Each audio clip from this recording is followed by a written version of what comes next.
वंदे मातरम viewers, welcome to our YouTube channel. मैं हूं डॉक्टर धर्मेंद्र कोरी। आज के इस वीडियो में मैं आपको सेकेंड ईयर के जो पाठ्यक्रम है फाउंडेशन का, उसका जो प्रश्न पत्र है महिला सशक्तिकरण, उसका एक सैम्पल पेपर हल करूंगा इसमें। जैसा कि मैंने आपको पहले वीडियो में भी बताया है कि फर्स्ट ईयर में आपने पर्यावरण और योग एवं ध्यान का अध्ययन किया था। अब ये दोनों प्रश्न पत्र सेकेंड ईयर में नहीं है। यह है अब पर्यावरण की जगह आपको महिला सशक्तिकरण पढ़ना है और योग एवं ध्यान की जगह आपको स्टार्टअप पढ़ना है। ये दोनों क्वेश्चन पेपर जो हैं अब आपको रिप्लेस हो गए हैं। 50 क्वेश्चन महिला सशक्तिकरण से आएंगे और 50 क्वेश्चन जो है स्टार्टअप पर आएंगे। स्टार्टअप पर मैं आप वीडियो बना चुका हूँ, मेरे चैनल पर आप देख लीजिएगा, उसका सैम्पल पेपर है। और ये महिला सशक्तिकरण का सैम्पल पेपर है। यह जो कई बार मेरे यूट्यूब में कमेंट आता है कि ये जो पाठ्यक्रम है वो अलग अलग यूनिवर्सिटी के लिए अलग अलग नहीं है। तो आप याद रखिएगा, ये जो पाठ्यक्रम है, ये जो सिलेबस है और परीक्षा का पैटर्न है, पूरे मध्य प्रदेश में जितने भी विश्वविद्यालय हैं, जितनी भी प्राइवेट और गवर्नमेंट यूनिवर्सिटीज़ हैं, उन सब के फर्स्ट ईयर सेकेंड ईयर के विद्यार्थियों का सिलेबस सेम है। तो ये जो प्रश्न पत्र है वो सेकेंड ईयर के लिए है। तो चाहे वो जबलपुर यूनिवर्सिटी हो, भोपाल की यूनिवर्सिटी हो, जीवाजी ग्वालियर यूनिवर्सिटी हो, या कोई भी प्राइवेट यूनिवर्सिटीज़ हो, इन सभी का जो पाठ्यक्रम है, वो जो सिलेबस है और परीक्षा का पैटर्न है वो एक ही है। तो आप जितने भी अलग अलग यूनिवर्सिटीज़ के जो पहले पेपर हो जाते हैं मैं इस पर डाल देता हूँ। तो अगर आपका बाद में पेपर होता है तो उन वीडियोज़ को भी आप देख लीजिएगा। अभी केवल देवी अहिल्या विश्वविद्यालय में टाइम टेबल फर्स्ट ईयर का दिया हुआ है। जहाँ तक मुझे पता है वीडियो बनाते समय अभी तक सेकेंड ईयर का जो टाइम टेबल है वो किसी भी विश्वविद्यालय ने जारी नहीं किया है। तो आप तैयारी रखिए, लेकिन एग्ज़ाम फॉर्म भरे होने लगे हैं, आपकी जो परीक्षा है वो निकट ही है। तो चलिए शुरू करते हैं। जो भी आपके सवाल होंगे आप कमेंट बॉक्स में देते जाइएगा। पहले हम देख लेते हैं कि इस बार जो पाठ्यक्रम चेंज हुआ है उसके सिलेबस में क्या है। देखिए, ये जो फाउंडेशन के जितने भी पेपर है, हिंदी, इंग्लिश, महिला सशक्तिकरण और स्टार्टअप वाले, इन चारों पेपर के में 3-3 यूनिट्स हैं। तो इसकी जो पहली इकाई है वो है भारत में महिला सशक्तिकरण का इतिहास। प्राचीन काल में क्या था, मध्यकाल में क्या था और आधुनिक काल में क्या था। दूसरा पॉइंट है इसका पहली इकाई यूनिट का, पहली इकाई का दूसरा पॉइंट है महिला सशक्तिकरण की अवधारणा, यानी महिला सशक्तिकरण क्या है, उसका अर्थ, स्वरूप, आवश्यकता और महत्व। महिला सशक्तिकरण के आयाम, सामाजिक, आर्थिक, धार्मिक, शैक्षणिक एवं राजनीतिक। सार बिंदु में आपको आएंगे महिला सशक्तिकरण, सामाजिक, धार्मिक, आर्थिक, शैक्षणिक, राजनीतिक आयाम। ये कीवर्ड्स, इनसे आप सर्च कर सकते हैं। दूसरी जो यूनिट है उसमें आपको महिला सशक्तिकरण के संवैधानिक प्रावधान और कानून आएंगे कि उनकी संविधान में महिलाओं को एम्पावर करने के लिए क्या क्या फैसिलिटीज़ दी गई है, कौन कौन सी प्रबंध किए गए हैं। महिला सशक्तिकरण की नीति और योजनाएं जितनी भी चलती हैं केंद्रीय और राज्य स्तर पर। राज्य स्तर पर हम बात करेंगे कि मुख्य रूप से मध्य प्रदेश के संदर्भ में कौन कौन सी ऐसी योजनाएं हैं, कौन कौन सी नीतियां हैं जिनके अंतर्गत महिला सशक्त होती हैं। इसी तरह सेंट्रल गवर्नमेंट की बहुत सारी योजनाएं हैं, आगे हम क्वेश्चंस में जानेंगे, इन पे आप अलग अलग भी सर्च कर सकते हैं। संवैधानिक प्रावधान, कानूनी, केंद्रीय योजनाएं, ये सभी योजनाएं मध्य प्रदेश में, जैसे बेटी पढ़ाओ बेटी बचाओ वाला एक अभियान है, और सुकन्या समृद्धि योजना है जिसमें अलग से थोड़ा सा ब्याज दिया जाता है पीपीएफ की रूप में। इसी तरह केंद्र सरकार की ई हार्ट योजना है, विभिन्न योजनाएं हैं, उन सारी योजनाओं से क्वेश्चंस बनेंगे, इसलिए आप याद रखिएगा। तृतीय जो इकाई है, सॉरी, तीसरी यूनिट है महिला सशक्तिकरण के मुद्दे और चुनौतियां क्या क्या हैं। सहायक अभिकरण, कौन कौन सी ऐसी एजेंसीज हैं, एनजीओज हैं, स्वयं सहायता समूह हैं, पंचायती राज संस्थाएं हैं जो महिलाओं को सशक्त करने में अपनी महत्वपूर्ण भूमिका निभाती हैं। इसके अतिरिक्त आपको अध्ययन करना है भारतीय जो महिला नेतृत्व, उनमें शक्तिशाली महिला में अहिल्याबाई होलकर हैं, रानी दुर्गावती हैं, सावित्रीबाई फुले हैं, मैरी कॉम है, सिंधुताई है, सिंधुताई सकपाल है, टेसी थॉमस, इंदिरा नुई और गौरा देवी। इन्हीं को आपको पढ़ना है, याद रखिएगा, इसलिए ब्लैक फॉन्ट्स हैं। ये आपके कीवर्ड्स, इनसे आप सर्च कर सकते हैं। ये तो हो गया सिलेबस। चलिए प्रश्न में आप आते हैं, वीडियो ज़्यादा लंबा ना हो जाए इसलिए। भारत कोकिला के नाम से प्रसिद्ध महिला है लता मंगेशकर, सरोजनी नायडू, अनुराधा पौडवाल, इनमें से कोई नहीं तो लता मंगेशकर। राष्ट्रीय महिला आयोग की स्थापना कब हुई है, ये रहे आपके विकल्प। तो याद रखिएगा, राष्ट्रीय महिला आयोग की स्थापना 1990 में हुई है। ये मैं जल्दी इसलिए कर रहा हूँ कि वीडियो काफ़ी लंबा हो जाता है और ज़्यादा वीडियो आप देखते नहीं हैं, फिर भी आपको लगे तो इसे अपनी सुविधा अनुसार इसको स्लो या फास्ट रूप में आप देख सकते हैं। तो राष्ट्रीय महिला आयोग की स्थापना क्यों की गई थी, तो ये 4 विकल्प हैं। तो महिलाओं के कानूनी अधिकारों की सुरक्षा के लिए, बिल्कुल सही, महिलाओं को समानता दिलाने के लिए, महिलाओं के अन्याय के प्रति सुनवाई के लिए। तो ये सभी कारण हैं जिनके कारण राष्ट्रीय महिला आयोग की स्थापना की गई है। महिला को आत्महत्या के लिए उकसाना में कौन सी धारा लगती है? तो किसी को भी जब उकसाया जाता है आत्महत्या के लिए तो धारा 306 लगती है। अगला प्रश्न है, न्यूनतम मजदूरी अधिनियम 1948 किससे संबंधित है? महिला मजदूरी से, पुरुष मजदूरी से। न्यूनतम मजदूरी में स्त्री पुरुष में भेदभाव की अनुमति न देने के संबंध में। तो यही है कि जो न्यूनतम मजदूरी दर है उसमें महिला काम करे या पुरुष काम करे, अगर समान कार्य है तो समान वेतन दिया जाना चाहिए, पारिश्रमिक समान दिया जाना चाहिए। अगला प्रश्न है, हिंदू विवाह अधिनियम, हिंदू मैरिज जो बिल है उस 1955 किससे संबंधित है? महिलाओं से, पुरुषों से या दोनों से? तो ये जो दोनों से संबंधित है, केवल महिला से संबंधित नहीं है। अगला प्रश्न है, किस अधिनियम के तहत महिलाओं को शाम 6 से 7 के बीच काम पर नहीं, यानी शाम के 7 से लेकर सुबह के 6 बजे के बीच काम पर नहीं लगाया जा सकता? तो ये जो अधिनियम है इनमें से कौन सा अधिनियम है जो इस बात को रोकता है कि महिलाओं को शाम 7 बजे के बाद काम पर नहीं लगाया जाएगा? तो ये अधिनियम है खान एवं कारखाना अधिनियम। अगला प्रश्न है, हिंदू विवाह अधिनियम के द्वारा स्त्री अथवा पुरुष को कितने पति अथवा पत्नी रखने का अधिकार है? तो हिंदू सिविल कोड केवल एक पति अथवा पत्नी रखने का प्रावधान करता है। अगला प्रश्न है, कौन सा अधिनियम लड़की को पिता की संपत्ति में अधिकार प्रदान करता है? ये रहे आपके विकल्प, हिंदू विवाह अधिनियम, दहेज निषेध अधिनियम, हिंदू उत्तराधिकार अधिनियम। तो जैसा कि आपको पता है, हिंदू उत्तराधिकार अधिनियम के तहत जो बेटों के अलावा बेटियां होती हैं उनका भी पिता की संपत्ति में उतना ही अधिकार है। हालांकि सामाजिक व्यवस्था ऐसी है कि जो घर की बेटियां होती हैं शादी के बाद अपने जो हिस्सा है या जो उनका अंश बनता है वो प्रॉपर्टी में वो नहीं लेती, सामान्यतः ऐसा नहीं लेती, पर जरूरी नहीं है, पर वो ले सकती हैं, कोर्ट में भी जा सकती हैं। गर्भावस्था अधिनियम 1971 के द्वारा सामान्य परिस्थिति में कितने सप्ताह के गर्भ को गिराने की अनुमति दी गई है महिलाओं के लिए? ये 20 सप्ताह के लिए। अगला प्रश्न है, अंतर्राष्ट्रीय महिला दिवस कब मनाया जाता है? तो ये सभी जानते हैं, इस क्वेश्चन जरूर आएगा, महत्वपूर्ण क्वेश्चन है, इसको याद रखिएगा, पेटेंट क्वेश्चन है। हर वर्ष 8 मार्च को अंतर्राष्ट्रीय महिला दिवस मनाया जाता है। महिला हेल्पलाइन योजना कब से प्रारंभ की गई? तो महिला हेल्पलाइन योजना जो है आप याद रखिएगा 1 अप्रैल 1915 से प्रारंभ की गई है। अगला प्रश्न, प्रधानमंत्री उज्ज्वला योजना किससे संबंधित है? तो आपको पता है जो प्रधानमंत्री केंद्र की योजना है उज्ज्वला योजना, वो राशन वितरण से, मुफ्त टीका से, मुफ्त एलपीजी कनेक्शन से या सभी से? तो ये याद रखिएगा एलपीजी कनेक्शन से है, इसमें फ्री में सिलेंडर और चूल्हा दिया जाता है। एक बात, महिलाओं द्वारा महिलाओं के खिलाफ लैंगिक आधार पर किए जाने वाले भेदभाव को समाप्त करने के लिए प्रारंभ किए गए ऑनलाइन अभियान का क्या नाम है? Me too, I am woman, I am there woman, इनमें से कोई नहीं, तो मी टू।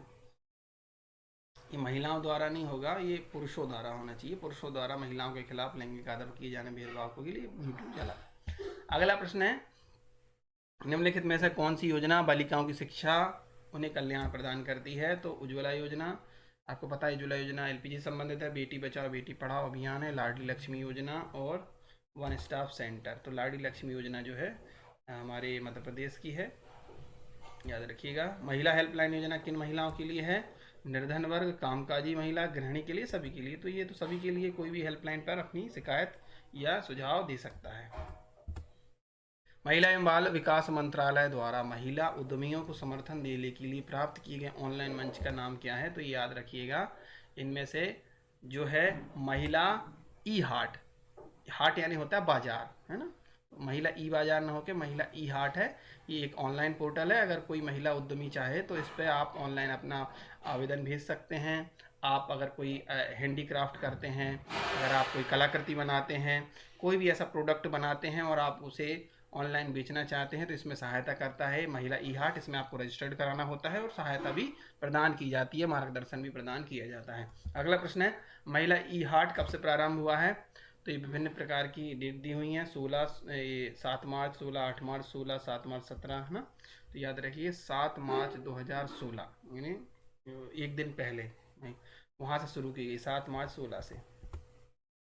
स्टेप संबंधित है किससे? महिलाओं के कौशल विकास से, टीकाकरण से तो नहीं हो सकता, निःशुल्क अनाज वितरण से भी नहीं, तो महिलाओं के कौशल यानी उनका स्किल्स डेवलप करते हैं, इसके लिए स्टेप योजना है। इंदिरा गांधी मातृत्व सहयोग योजना कब प्रारंभ हुई? ये रहे आपके विकल्प। सही उत्तर है 2010 से इंदिरा गांधी मातृत्व सहयोग योजना प्रारंभ हुई है। इसी प्रकार के प्रश्न बनेंगे। महिला सशक्तिकरण वर्ष कौन सा है? तो ये रहे विकल्प। महिला सशक्तिकरण वर्ष कौन सा मनाया गया? तो 2001 में महिला सशक्तिकरण वर्ष ही मनाया गया था। अंतर्राष्ट्रीय महिला दिवस में कौन सा रंग नहीं है? कुछ रंग होते हैं डिसाइड, याद रखिएगा। इनमें से लाल, हरा, सफ़ेद, बैंगनी। बैंगनी तो बहुत प्रसिद्ध है। इनमें से लाल रंग नहीं होता, हरा होता है, सफ़ेद, बैंगनी ज़्यादातर चलता है। तो लाल रंग इसमें अंतर्राष्ट्रीय महिला दिवस के जो थीम है उसमें नहीं होता है। अंतर्राष्ट्रीय महिला दिवस कब मनाया जाता है? तो आपको पता है राष्ट्रीय महिला दिवस। यहाँ पर राष्ट्रीय महिला दिवस की कही, अंतर्राष्ट्रीय महिला दिवस तो 8 मार्च को मनाया जाता है, लेकिन राष्ट्रीय महिला दिवस 13 फरवरी को मनाया जाता है। याद रखिएगा किसकी याद में मनाया जाता है? ये रहे आपके विकल्प। तो निश्चित रूप से ये सरोजनी नायडू जी की याद में मनाया जाता है। इन्हें क्या कहा जाता है? कमेंट बॉक्स में उत्तर दीजिएगा। सरोजनी नायडू को और किस उपनाम से जाना जाता है? राष्ट्रीय महिला कोष कब स्थापित किया गया? महिलाओं को फंड देने के लिए कोष कब स्थापित किया गया है? इसमें विकल्प गलत हो गए हैं। इसमें इस क्वेश्चन को स्किप कर दीजिएगा। सन 2023 में राष्ट्रीय महिला दिवस की थीम क्या थी? तो 2023 की बात हो रही है, याद रखिएगा। Digital innovation and technology for gender equality, ये इसकी थीम थी। अगला प्रश्न पर चलते हैं। राष्ट्रीय महिला कोष कब स्थापित किया गया था? तो राष्ट्रीय महिला कोष स्थापित किया गया था 1993 में। राष्ट्रीय महिला कोष किस पर बल देता है? महिलाओं की राजनीतिक विकास पर, व्यक्तिगत विकास पर, सामाजिक आर्थिक विकास पर, या सभी पर? तो महिला कोष का जो उद्देश्य है वो महिलाओं का चहुमुखी विकास करना है, उन्हें सशक्त करना है। अगला प्रश्न है, महिला समृद्धि योजना के अंतर्गत ऋण उपलब्ध कराया जाता है 30%, 50%, 80% या 90%? तो 90% तक ऋण उपलब्ध कराया जाता है। महिला समृद्धि योजना किसके लिए है? निश्चित रूप से ग्रामीण महिला के लिए, शहरी महिला के लिए, सफाई कर्मचारी उनकी पुत्रियों के लिए, किसके लिए? ये ग्रामीण महिला के लिए है महिला समृद्धि योजना। सुकन्या समृद्धि योजना में निवेश की सीमा क्या है? मैंने आपको बताया था। तो इसमें निवेश की सीमा जो है, एक व्यक्ति जिसकी पुत्री के नाम से खाता है वह न्यूनतम 250 रुपये से 1.5 लाख रुपए तक इसमें सीमा है, लेकिन अब इसे मिनिमम 50 रुपये कर दिया गया है। तो आप मान सकते 50 रुपये कम से कम आपको साल में जमा करना है, और अधिकतम आप एक वर्ष में, एक वित्तीय वर्ष में 1.5 लाख रुपए तक निवेश कर सकते हैं। सुकन्या समृद्धि में खाता खोलने हेतु जो बालिका होती है, जो लड़की होती है, उसकी आयु कितनी होनी चाहिए? 10 वर्ष से कम, 18 वर्ष से कम, 16 वर्ष से कम, या 20 वर्ष से कम? तो इसकी आयु है 10 वर्ष से कम होना चाहिए। अगला प्रश्न, स्वतंत्रता पूर्व काल में महिला शिक्षा के लिए प्रयत्न करने वाले समाज सुधारक का क्या नाम है? तो इनमें से आपको पता है, अभी इनकी जयंती भी थी, आदरणीय ज्योतिबा फुले। सती प्रथा को समाप्त करने का श्रेय किसे दिया जाता है? आपको पता है, लॉर्ड विलियम बेंटिक के समय बंद हुई थी, और ये प्रयास किया था हमारे नवजागरण के अग्रदूत राजा राम मोहन राय ने। 1829 में हुई थी शायद बंद सती प्रथा। अगला प्रश्न है, देवदासी प्रथा से क्या तात्पर्य है? साहूकारों की दासी, सरपंच की दासी, देवों की दासी जो मंदिर में सेवा करती थी, या सभी? तो ये तीसरा वाला विकल्प सही है, देवों की दासी जो मंदिर में सेवा करती थी। जौहर प्रथा से तात्पर्य क्या है? जो आपको पता है, रण क्षेत्र में बलिदान देना, युद्ध में भाग लेना, स्वयं को अग्निकुंड के हवाले कर देना। एक शायद पद्मावत या पद्मावती नाम की कोई फिल्म भी आई थी, उसमें जौहर दिखाया गया था। तो जौहर जो है उस प्रथा का नाम है स्वयं को अग्निकुंड के हवाले कर देना आक्रमण के वक्त। भारत में महिलाओं के लिए सर्वोच्च नागरिक सम्मान कौन सा है? महिलाओं के लिए सर्वोच्च सम्मान है नारी शक्ति पुरस्कार। नारी शक्ति पुरस्कार जो है कब प्रारंभ किया गया? ये रहे आपके विकल्प। तो इनमें से याद रखिए, नारी शक्ति पुरस्कार 1999 से प्रारंभ किया गया। अगला प्रश्न है, मध्य प्रदेश महिला आर्थिक विकास निगम स्थापित हुआ कब हुआ? मध्य प्रदेश का 1988 में। आर्थिक विकास निगम केवल महिलाओं के आर्थिक विकास के लिए, देखिए महिलाओं को सशक्त करने के लिए सबसे बड़ा जो फैक्टर है वो है आर्थिक कारण। उन्हें आर्थिक सहायता दी जाए, और दूसरा होता है उनकी स्किल डेवलप की जाए। दोनों उससे और अवसर भी होना चाहिए। स्किल डेवलप हो गया है, आर्थिक सहायता भी देख लेंगे, अवसर नहीं है, तो तीनों चीज़ें बहुत महत्वपूर्ण, 3 फैक्टर। नारी शक्ति पुरस्कार में कितनी धनराशि दी जाती है? तो धनराशि दी जाती है 2 लाख रुपए। नारी शक्ति पुरस्कार जिसको मिलता है उसको 2 लाख रुपए नगद मिलते हैं। बतूल बेगम कौन है? एक राष्ट्रीय स्तर की खिलाड़ी, लोक संगीत गायिका, फिल्म अभिनेत्री। तो लोक संगीत गायिका हैं बतूल बेगम, याद रखिएगा। बतूल बेगम का संबंध किस राज्य से है? मध्य प्रदेश से, उत्तर प्रदेश से, राजस्थान से या छत्तीसगढ़ से? इनका संबंध राजस्थान से है। आप सर्च करिएगा बतूल बेगम के लिए ये क्यों आया है, इसका एक कारण है, प्रश्न इसलिए दिया गया है। ICDS का पूरा नाम क्या है? ICDS का पूरा नाम समेकित बाल विकास योजना, integrated child development scheme. Ahilyabai का उल्लेखनीय कार्य क्या है? मंदिरों का जीर्णोद्धार, सड़कों का निर्माण, बावड़ियों का निर्माण, या सभी? तो इन्होंने क्या किया? ये सभी कार्य किए, इसलिए इनका मैनेजमेंट जो प्रबंधन है वो जाना जाता है। और होलकर बाई का संबंध किसने है? अपने महेश्वर से भी है और इंदौर से तो है ही है, सब जानते हैं, राजवाड़ा। पोषण अभियान का उद्देश्य क्या है? पोषण अभियान का उद्देश्य है ये सभी कि बच्चों का पोषण करना है, किशोरों का भी पोषण करना है, गर्भवती में स्तनपान करने वाली महिलाओं की पोषण में सुधार करना है। अगला प्रश्न है, अहिल्याबाई के पति का नाम था? ये रहे आपके विकल्प, खांडेकर राव, मल्हार राव, सुभाष राव। तो मल्हार राव जो हैं इनके पति का नाम है। अगला प्रश्न है, रानी दुर्गावती का जन्म कहाँ हुआ? ग्वालियर, सतना, महेश्वर या बांदा? तो याद रखिएगा बांदा जो है उत्तर प्रदेश में, इसी के निकट राजापुर नाम है जहाँ पर तुलसीदास जी का जन्म हुआ था। तो रानी दुर्गावती का जन्म यहाँ से है, हालांकि वो संबंध मंडला से रखते हैं। सावित्रीबाई फुले के पति का नाम क्या था? ये तो आसान प्रश्न है, याद रखिएगा ज्योतिबा फुले, जिनकी अभी बात की गई। और इन्होंने बहुत स्वतंत्रता के पहले अंग्रेजों के ज़माने में महिला शिक्षा के लिए बहुत प्रयास किए। ये प्रथम शिक्षिका भी मानी जाती हैं सावित्रीबाई फुले। और इन्हीं के प्रयास से भारत का पहला केवल लड़कियों के लिए स्कूल खोला गया था, शायद 1848 या 54 के आसपास।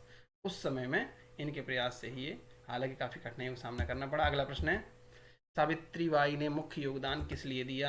सती प्रथा का अंत, पर्दा प्रथा का समर्थन, महिला शिक्षा या सभी? तो इसमें है महिला शिक्षा पर जोर दिया, बालिकाओं की शिक्षा पर जोर दिया।